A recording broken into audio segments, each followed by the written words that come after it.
time away from my business? If only I could. Whenever anyone asks a small business owner about taking a vacation, that's the normal response. And maybe you've said this to yourself time and again.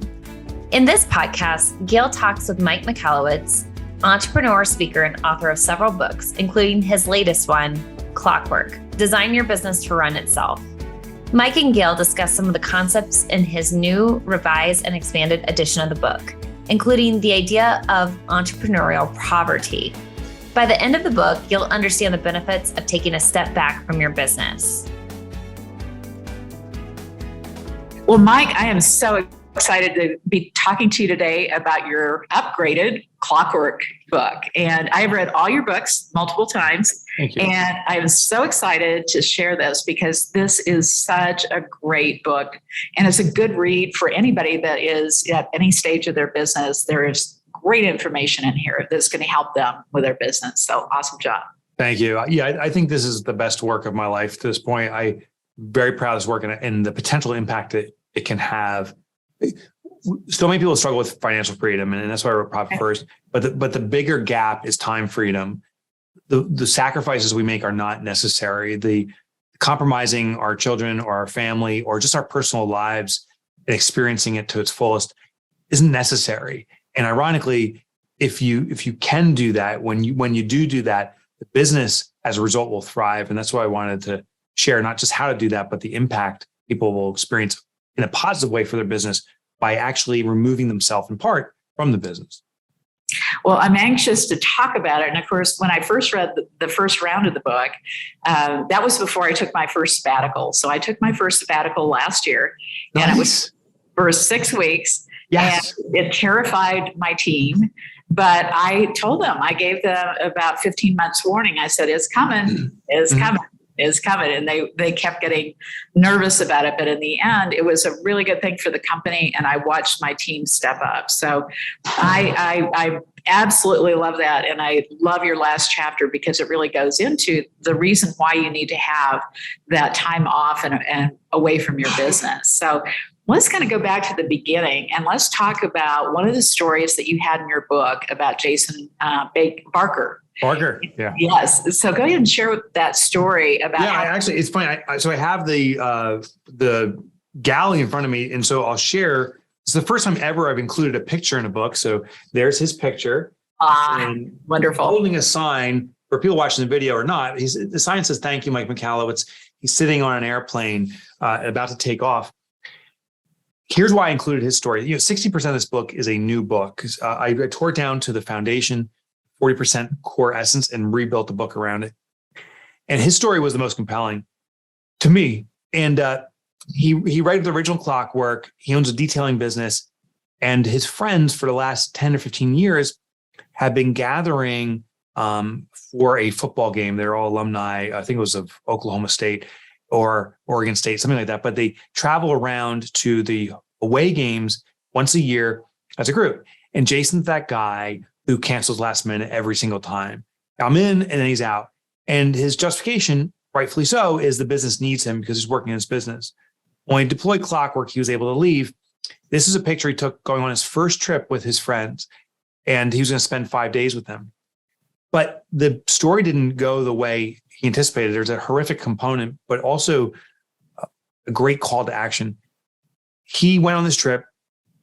On the 5th day after they did all their fanfare and spending time together and just really connecting again, his best friend from college was at the table of having breakfast and passed away at the table, had a massive heart attack, the shock of everybody. Yeah, and these are young people. Yeah, it's terrifying. And Jason went home and he's gone through his mourning process and all that. Then he looked at this picture and said, "Oh my gosh, I have to send this to Mike." He said, "I'm sending it to you not because it was a celebration of me not being there for my business, not needing to be there for my business. It's a celebration that I could be there for my best friend's final days of his life." Wow. I was like, oh, wow. That's the other part I wasn't thinking about. It's not just about giving our business the freedom to run itself. It's not just about your employees, Gail, stepping up and taking ownership in the business and in being empowered. It's also allowing us to live a full life and to participate in those elements of life that come once in a lifetime. I subsequently dedicated the book to Jason. I don't know him past a few email exchanges and one interview I did with him after he sent me this email. We're not friends, but I dedicated this book to him because he inspired me. In fact, the very end of the book, one more picture that I included, and that's me with my college friends. That's me there. And that's my freshman year roommate and my 2 hallmates. And I dedicated once a year to see my college friends and to be the organizer. No one wants to do that, but I had the time to do it because of my business freedom.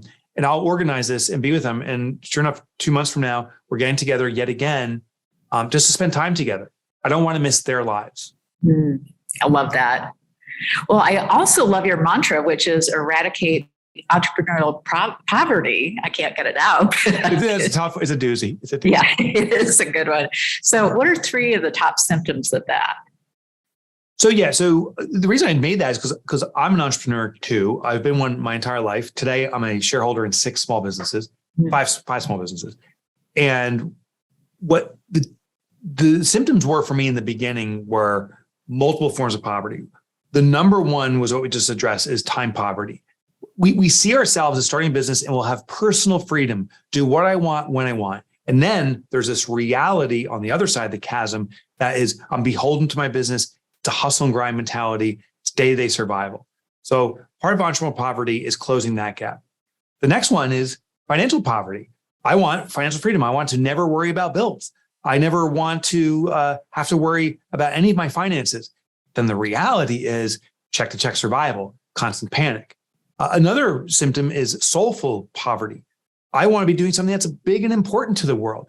But many business owners placate to the immediate customer need. And while they're serving customers, they fall out of love with their own business. They actually loathe their own business. It's another gap. So, and there's many symptoms. There's dozens and dozens of forms of entrepreneurial poverty. I've lived them. Every book I write is to resolve one gap in poverty. The Clockwork Revised and Expanded is for that time poverty component. And I commit to myself not to live those. I write these books and research these books because I need these solutions for myself. And when I find them, hopefully I can provide them to other people that can benefit from them too. Yeah, that's great. Yeah, I think for all of us that teach or coach or write or anything, that part of the job is for us to resolve those issues that we have for ourselves. So we do that in the process of trying to help other people, but we're also helping ourselves. So I love that. Yeah. Okay. So besides just helping the owners, let's talk about the employees, because you have some strategies and stories in this newer version. And I'd love to know more about that. Really excited about this. The feedback I got from the first version of Clockwork was, I, the owner, am using these strategies, but I don't want to tell my employee to read this book because it's all about my selfish gains. And that's not what it's about. But what owners were reading was, this is how I get free from the business, but now they're enslaved to it. And that was never the intention. In fact, you can take this to a level where your employees can have the ultimate freedom too. It's something I explore in this book. But the first step is educating the employees on their roles and responsibility to elevating a business. So in every chapter of this book, there is a section exclusively for the employee of a clockworking business and what they can do to participate. They also gain insights onto what the owner's doing. To your point, when you left, you gave 15 months notice, hey, I'm going on this sabbatical. I'm sure it wasn't you saying, I'm heading out of town so I can, drink Coronas on the beach and you guys work your butts off. I suspect it was, I entrust you with this business so much that I feel empowered to leave. Mm-hmm. The idea is we need a vacation for sure, but more importantly, the business needs a vacation from us. And the employees can step up into an environment where they can experience leadership like they never have before. And so that's why I included those sections, so employees can start to learn how to expand themselves in a clockworked business. I love that. And in fact, this is going to be an annual event that I go every single year. Perfect. The Saturday before Thanksgiving all the way till the 2nd of January. So we're in a very similar schedule. I take December 7th to January 7th every year. Awesome. Plus last year I did nine weeks, not consecutive. I did a 4-weeker and then a 2 and a 2 and a 2. But that's fantastic. It's fantastic. I'm shooting for 12 next year. So that's my goal. So I'll do, I have what I call a 5th week. And my 5th week is the 5th Monday of the month. If there are 5 Mondays, that week is a week off. Oh, that's cool. And then I added another week on that. So at least 3 times a year, 6 weeks there, and then 6 weeks at the end of the year, I get 12 weeks off. But I work the rest of the time. So it's okay. Yeah, it's more than okay. I would say it's necessary. I think most owners feel that if I'm not hustling and grinding, I'm not demonstrating to my colleagues what work ethic's like, and they'll think less of me. But again, this is an empowerment strategy. So it's necessary. And the thing is, if you don't schedule that vacation, Gail, if I don't schedule it, it's still going to happen for us unexpectedly. Exactly. That's when there's a health scare or some other concern we need to address. And if the business isn't prepared for that disruption, we're in real trouble. What you're doing is arming the business. Every time you leave, the business needs to get stronger in your absence. And therefore, if those emergencies do happen, the business is going to run unabated. Yes, I agree. And I know you've used this in your business. So talk about that. What was the impact for your business? Yeah. So the big realization. So the first time I took my first 4-week vacation, and there's a reason why it's 4 weeks. Most businesses experience a business in 4-week cycles, an entire month, getting clients, employees, work issues, closing out the accounting.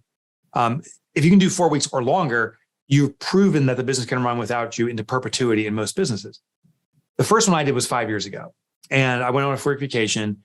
And at first I was afraid my employees wouldn't be receptive to it. But then once we started talking about empowerment, they were more than receptive. They were excited. They wanted to show me what they could do. But the other thing I didn't anticipate was my own big fat ego. My God, I was away on my first vacation. I went to Australia. I was in Perth specifically, I remember. Wonderful. I'm in Australia, around the other side of the planet. I'm 12 hours away. And on, I don't know, the third or fourth day, there's not a single email that came to me. No questions, no business stuff at all. And I start sitting there. I'm like, one of two things happened. The business has just vanished, imploded. That's unlikely in 4 days. Or they don't need me. And then I felt that one tear. It was like a movie shot. You could have zoomed in. The one tear drips down. I'm like, they don't need me. And my big fat ego, I started to reinsert myself in the business. I started emailing in questions. I started saying, hey, I need a report on this and that. I started disrupting the business. When I came back and we did a debrief, the number one feedback that I heard was, Mike, you're a good guy, but you didn't really trust us because you were demonstrating through your actions you didn't. I was like, oh my gosh. I thought a business owner needs to be a superhero. You and I can swoop in and fix anything. That's a bad move. We should reframe ourselves as super visionaries. Our goal is to have a vision for the future and organize, choreograph the resources around us, people, the technology, clients, the vendors, to achieve that outcome. If we are doing work, if an entrepreneur is doing work, they are stealing jobs from people who want to do work. The number one job an entrepreneur has is to be a creator of jobs. And that's what I've learned during my 4-week vacations. I love that. I love that. Well, I need to get rid of some more jobs then. Yeah. And listen, you do. You Sure. do. The more jobs you get rid of for yourself, the more you're empowering other people. There was a study came out. I don't know if you know this, only 14% of the world population ever starts an organization, and only 20% is ever successful at it. That means 3% of the population is in your position, Gail. 3%. You're the weirdo. I'm the weirdo, which also means 97% of the world population is looking for a good job with a good company. I know that's what you've created. That's what my intention is to create. And our job, therefore, is to provide that opportunity to the people who desire to work for a good company. So we got to stop doing the job because we're stealing it. We got to start providing the job. I love that. I love that. Okay. So you had another great story in here about Michael Gerber and meeting him and realizing that efficiency isn't the switch. So can you share that? Yeah, he notably is an eccentric dude. We shared a main stage in Mexico many years back. And afterwards, I, and some other folks went out for dinner. And we're out for dinner and we started talking about E-Myth. I think one of the most important foundational reads for any entrepreneur is E-Myth. And I said, there's one challenge I've observed, and he acknowledged that many people who read E-Myth or want to transition from working in the business as reports to on the business, think it's a switch. Like if we simply work in the business long enough that one day, all of a sudden the business is running itself. What I've concluded and why he endorsed this was that business transition for the owner is not from one day you're in and you switch to on. It's not a light switch. It's a throttle. We slowly must extract ourselves. The 4-week vacation is one part of it, And perhaps even when you're away, you notice that some things were broken or didn't run as efficiently without you. Those are the things that now we need to set out to fix. So the next vacation, it runs more smoothly. We have to look at the work we're doing and constantly evaluate it and say, what do we remove ourselves from doing? Transitioning to a business that runs itself could take years. It's taken me 5 years to get where I am. It was around year number 4 where I came to the point where this business doesn't need me. I don't even need to write books. I have other co-authors, derivative authors who are writing books. I don't have to do speeches. I have about 15 people trained on my speeches. So I got to the point where the business can generate revenue and run in my absence. Then, and this is the beauty, as the shareholder of a business, I own the equity. I have the right to vote myself back in a job that gives me joy. I believe one of the risks people run when they read Clockwork is like, oh my gosh, the business doesn't need me. I have nothing to do in my life. Some of us just love the work component. I sure as heck do. So I decided there's 3 things I love to do. I love to be a spokesperson. That's what we're doing now. I love to be an author. I was writing this morning. I'll be writing this afternoon. And I love being the office cheerleader. I love seeing my team and just acknowledging how great they are and how much I value them. And so that's the 3 things I do for my business now. Love that. That is so great. I love this other comment that you made in here. And I want to talk about this because this is something that's not very clear to a lot of people, that there's a difference between growing and scaling a business. So talk to me about that. So I hear all the time from entrepreneurs, I'm scaling my business. I'm scaling my business. My response is bullshit. You're not. You're not. Here's the simple definition. Growing a business is doing more to achieve more. Scaling a business is doing less to achieve more. Most entrepreneurs double down. They hustle and they grind. They work harder, and the business will grow until all the resources are tapped out. Can't work more than these 12-hour days. I'm exhausted. I've skipped yet another family function or seeing my kids because I had to work. And that's where you're hitting this upper limit. Scaling is where you use leverage. It's where you use other people's talents, where it's your colleagues, your employees, your vendors, contractors. It's where you bring in technology, machinery, things that can amplify the output. I think the question we got to ask ourselves constantly is, well, there's a couple questions. One is, how do I double my output with half the input? And that's very hard to comprehend, and you probably won't do it immediately, but you'll start chipping away at that. How do I double what I'm doing, revenue, serving clients, whatever, with half of the effort required from me and the company? You'll find the shortcuts to work your way there.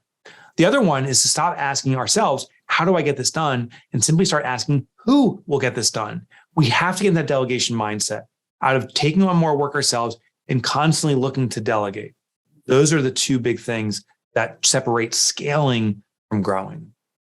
I totally agree with that. And I think that I have seen more people get that confused, as you said. And I see them saying that all the time. They'll say, oh, I'm scaling my business. Well, you're right. They don't know what they're talking about. Yeah, listen, it's a sexy term, but it's missing. Yeah. Of course. I love that. And going next to that is organizational efficiency over productivity. So let's talk about that. What's the difference between those 2? When I wrote the original book, the first thing I set out to do was understand productivity. I interviewed one of the big authorities in the productivity space. His name's Chris. And I met with him, and I sit down and say, hey, Chris, what's the key to productivity? And he kind of looked around, like making sure no one's listening in, and said, productivity is crap. And I'm like, what? Hold on, you're the productivity expert. He's like, yeah, but here's the problem. As we get more productive, we have a stack of work we need to achieve. Productivity allows us to compress time. We get the same stuff done in less time. But what happens is, on top of that, we open a free time gap. So what do? We pack on more work and we compress it down. We become impacted with work. We stuff in so much. God forbid there's one problem, one wrinkle, everything's out the window. We become impacted. Organizational efficiency is where we coordinate resources to get the most out of resources. People are resources, technology is resources. It's optimizing what people are talented at. I hate doing invoicing, and therefore I assumed no one on this planet likes to do invoicing because we all know it sucks, until we hired Aaron. And Aaron's like, I love doing invoice. I love the process. I love crunching the numbers. I was convinced no one wants to wash toilets. That's the worst job ever. Therefore, as the owner, I got to step up and do it, until Amy came on board and she's like, I just want mind-numbing work. I got so much shit going on at home. I just want to come in for 2-3 hours a day and do something that I don't have to think, just so I don't think. And she loves maintaining the office and doing other projects. So don't be fearful of taking on more work and becoming more productive. You're impacting yourself. Instead, look to leverage the resources of your organization, maximize what people get joy out of, give them those assignments, and you'll start achieving organizational efficiency. Great. Love that. Okay. So why is fear a massive catalyst for change? Well, fear is a massive catalyst because Jason Barker is a great example. After he sent me that email because his friend passed away and he was grateful that he was able to be there. He's been there for other events. His wife shockingly had an appendix situation where, it's with minutes to go. You got to race to the hospital and get this removed. And he's like, normally I couldn't leave the shop. And if I did, and I was there with my wife, I'd still be working in the waiting room. He's like, I was there and I was able to be calm and a presence, an emotional presence for my wife as she went through this scary and very successful outcome, but scary situation.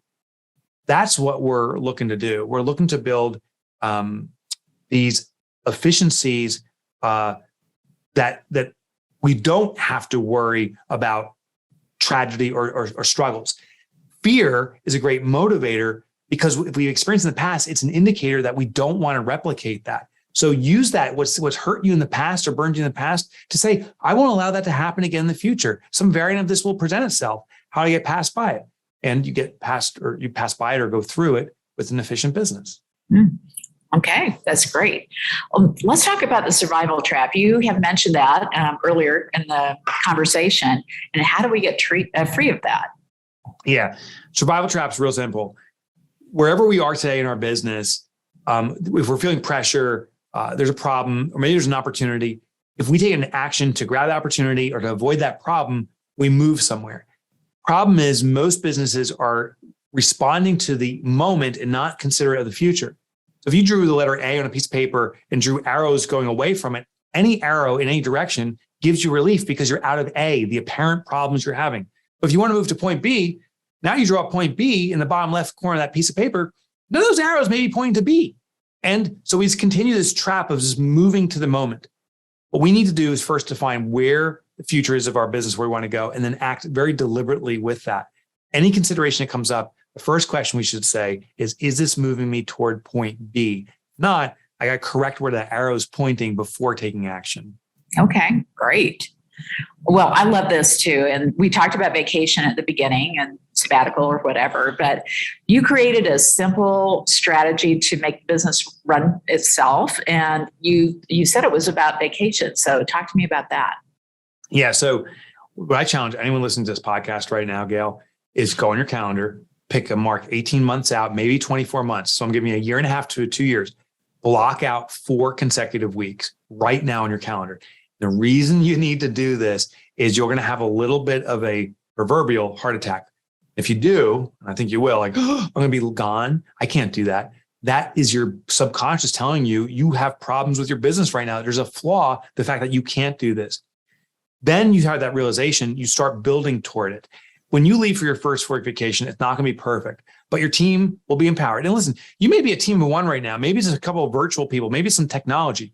That can be empowered too. You don't have to have some massive business. In fact, the sooner you start, the better. So your team will be empowered. But also when you leave and you come back, some things won't work. There's going to be bumps and bruises. Those are the things you need to fix. So it's a great, regular, recurring annual thing that we'll start doing just so we can keep testing our business and improving our business. Great. Well, you also talked about refining your customer base too. And I think that's important to talk about. You have a crush and cringe analysis. I like that. Yeah, this came out of manufacturing principles. I believe all businesses ultimately are manufacturers. You are, I am. Sure. We manufacture an outcome. We create an outcome. We take raw goods, ideas, and bring it to an outcome. Traditional manufacturing takes raw materials and makes a product. The lesson from manufacturing is the fewer variables, the more consistent the quality of output and the higher the quality can be. The more variety of customers we serve with a variety of needs, the harder it is to serve them. We have to dilute ourselves. So by reducing our customer set to one consistent need, we reduce our variability and our quality skyrockets. One quick way to get there is look at your client list. I suggest sort them by revenue. People pay you the most or demonstrating they value the most. Secondly, match it up to what's called a crush cringe. Do you love this customer instinctually or do you not so much? But then that's a cringe. The crushes are the ones we want to amplify. So circle highest paying customers who you love, and the cringes, cross them off the list. I'm not saying we're firing them yet, but we're going to start honing in on those best customers. Once you know who those best customers are, interview them, learn where they congregate, where they go, find more customers like them, and slowly get rid of those cringe customers. What will happen is you're going to start reducing the variability in your offering. You're going to be serving customers that you enjoy. So naturally, you'll elevate your service and you'll have less problems because there's less variability. Great. Well, I love this next thing that we're going to talk about, which is the 4D mix. And I think that is something that I loved your percentages on this. And I found it really fascinating to think about it for myself and think, oh, wow, I need to work on this. So I'll give you the super speed version. I got it split in about 60 seconds, unfortunately. Okay, I'm doing these So the 4D mix is this. Businesses have 4 stages they need to serve: doing activities, deciding about activities, delegating, and designing. Doing is the work that we deliver to our clients. Deciding is a stage where a leader or a business owner makes decisions for other people, but it's a trap. We become this Hindu goddess Kali with 8 arms, where one mind is considering what everyone needs to do, and we start task rabbiting people. If your business gets to the point where you feel you can't get any work done because you have to tell everyone else what to do, you're in the deciding phase. We need to move you to the delegation phase, which is not the assignment of tasks. Many people think it is. Delegating is the assignment of outcomes. It's where we advise our team members what we're expecting from them. We come to agreement on them, but we empower them to navigate the way to get there. When there's problems, it's up to them to decide how to navigate around it, not us. And that elevates us as business owners to the highest level, which is designing. Designing is where we have strategic thought. Where's the X on the map we want to take this business? How are we going to navigate there? And we're constantly thinking. At the end of the day, a CEO, a real CEO, they get paid the big bucks for making 3, maybe 4 important decisions per year. That's what strategic thought is. Wow, that is so awesome. Well, thank you so much. I know you need to dash. Yeah. And congratulations on, again, another fabulous book. Thanks for being here. Gail, this has been a joy. Thank you for having me. Oh, my pleasure. Bye. Bye-bye. We can't thank Mike Michalowicz enough for joining us on the podcast. He is one of many authors whose books we just can't get enough of. Reach out to us on social media and let us know what other great authors you'd love to hear on the podcast. In the next episode, we'll be talking to Lee Hirschberg, CEO of Design Edge, and learning about a world with open communication between designers and manufacturers.